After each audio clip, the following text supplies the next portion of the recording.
দেখুন, 10ই জুন 2026 একটা notice Tripura health and services ডাইরেক্টরের অফিস থেকে দেওয়া হয়েছিল, যেখানে লেখা হয়েছিল all registered nurses under the Tripura Nursing Council are requested to update their registration number in details at Tripura Nursing Council office as early as possible within 20th June 2026. মানে ওরা physically তাদেরকে তাদের নার্সিং যে তাদের রেজিস্ট্রেশনটা আছে সেটাকে update করতে বলেছিল, কিন্তু আমরা দেখেছি যে আজকে দেশের এবং রাজ্যের যেই অবস্থা, যেভাবে রাজ্যতে আজকে নার্সিংয়ের কোনো রকম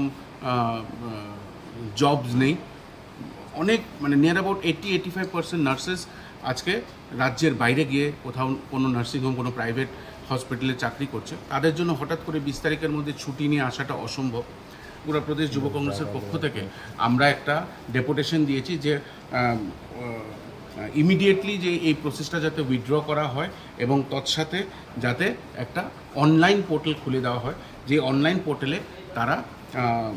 এই রেজিস্ট্রেশনটা করতে পারবে। এবং ডাইরেক্টর সাহেবের সঙ্গে কথা বলার পরে উনি সঙ্গে সঙ্গে এই নার্সিং কাউন্সিলের যে হেড ওনাকে ডেকে আশ্বাস দিয়েছে যে আজকে বা কালকের মধ্যেই একটা নতুন অ্যাডভার্টিজমেন্ট ওরা রেজিস্টার করবে, যেখানে একটা অনলাইন বা হোয়াটসঅ্যাপ নাম্বার কিছু একটা ওরা